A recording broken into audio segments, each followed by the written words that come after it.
پہلے بھی عرض کی کہ جب ایک بند کمرے میں بغیر کسی وینٹیلیشن کے گیس کا ہیٹر لگایا جاتا ہے تو وہ اس کمرے میں موجود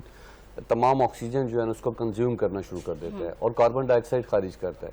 اب انسانی جسم کے لیے آکسیجن بہت اہم ہے، اس کے ریسپیریٹری سسٹم کے لیے، اس کی بلڈ سرکولیشن کے لیے، لیکن جب کمرے میں آکسیجن کی مقدار کم ہونا شروع ہوتی ہے اور کاربن ڈائی آکسائڈ کی مقدار زیادہ ہونا شروع ہوتی ہے تو لازمی بات ہے کہ آپ کو سانس لینے میں پرابلم آ سکتی ہے، اور خدا نخواستہ اگر آپ سوئے ہوئے ہیں اور اس دوران اگر کنٹینیوسلی گیس ہیٹر چل رہا ہے تو پھر یقیناً یہ آپ کے اعصاب پر، آپ کے ریسپیریٹری سسٹم پہ اٹیک کر کے اور آپ کو مدہوشی کی حالت میں لے جاتا ہے، اور زیادہ دیر اگر آپ اس حالت میں رہے تو آپ کی موت بھی واقع ہو سکتی ہے۔ اچھا، یہ جو کہا جاتا ہے کہ ہیٹر کے آگے ایک پانی کا اگر باؤل رکھ دیں تو وہ خشکی جو ہے وہ اس طرح سے نہیں ہونے دیتا، آکسیجن جو ہے وہ کم نہیں ہوتی۔ جی، یہ ایک حفاظتی اقدام کیا جا سکتا ہے، لیکن تھوڑا سا دیکھنے کی ضرورت یہ ہے کہ کیا ہم اس کا کچھ سبسٹیٹیوٹ لے سکتے ہیں؟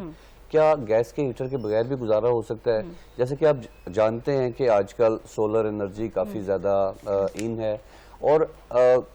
گورنمنٹ نے بھی اور کئی بینکوں نے بھی بہت سستی انسٹالمنٹس کے اوپر سولر یونٹس پرووائڈ کرنا شروع کیے ہیں۔ تو اگر ہم کوئی الیکٹرک ہیٹر لے لیں جس کا صرف پریکاشنری میئر یہ ہے کہ اس کو بچوں کی پہنچ سے دور رکھا جائے اور ایسی جگہ پر انسٹال کیا جائے جہاں پر کوئی انسانی ایکسیس کم ہو، تو یہ زیادہ بہتر ہے کہ آپ الیکٹرک ہیٹر کا استعمال کریں، اور اس کے لیے اگر سولر انرجی یوز کی جا سکتی ہے تو وہ کریں۔ جہاں تک آپ نے جیسے بات کی کہ گیس ہیٹر کے نقصان کی، تو وہ نقصان ہی نقصان ہے،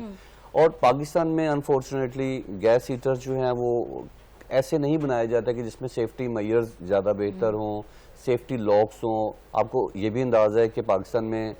بعض اوقات گیس کی لوڈ شیڈنگ بھی ہو جاتی ہے، ہیٹر جل رہا ہے اور پھر اچانک گیس چلی جاتی ہے اور ہمیں اندازہ نہیں ہوتا۔ گیس جب تک، جیسے آپ نے کہا کہ اگر چولہا جل رہا ہے یا ہیٹر جل رہا ہے، اس کے آگے پانی بھی پڑا ہے تو چلیں وہ بھی کسی حد تک کارآمد ثابت ہو سکتا ہے، لیکن اگر ہیٹر بند ہو گیا، اس کے بعد گیس آئی اور پھر وہ خالی گیس جو ہے وہ خارج ہونا شروع ہو گئی ہیٹر کے اندر سے، تو پھر وہ انسانی جسم کے لیے بہت زیادہ وہ لوگ جو خطرناک ہے۔ بالکل ہیٹر کے آگے آ کے بیٹھ کے جو ہے وہ گرمائش حاصل کرنے کی کوشش کرتے ہیں، تو وہ کس طرح سے انہیں ڈیمیج کس طرح سے کر رہی ہوتی ہے؟ دیکھیں، جیسے میں نے بتایا کہ کاربن ڈائی آکسائڈ کا اخراج، اور بعض اوقات جو ہمارے ہیٹر ہوتے ہیں وہ گیس کو پراپرلی برن نہیں کرتے، تو بجائے اس کے کاربن ڈائی آکسائڈ کاربن مونو آکسائڈ میں کنورٹ ہو جاتی ہے، اور کاربن مونو آکسائڈ ایک خاموش موت ہے۔ اس کی کسی بھی قسم کا کلر یا بدبو نہیں ہوتی، جس کی وجہ سے انسانی جسم اس کو آئیڈینٹیفائی نہیں کر پاتا، اور بعض اوقات ہم آکسیجن کی جگہ کاربن مونو آکسائڈ کو انہیل کرنا شروع کر دیتے ہیں، اور جب کاربن مونو آکسائڈ ہمارے لنگس میں جاتی ہے، ہمارے جسم میں جاتی ہے، تو آہستہ آہستہ وہ خلیات کو ڈیڈ کرنا شروع کر دیتے، تو یہ تو انتہائی خطرناک ہے۔ اسی وجہ سے آپ دیکھیں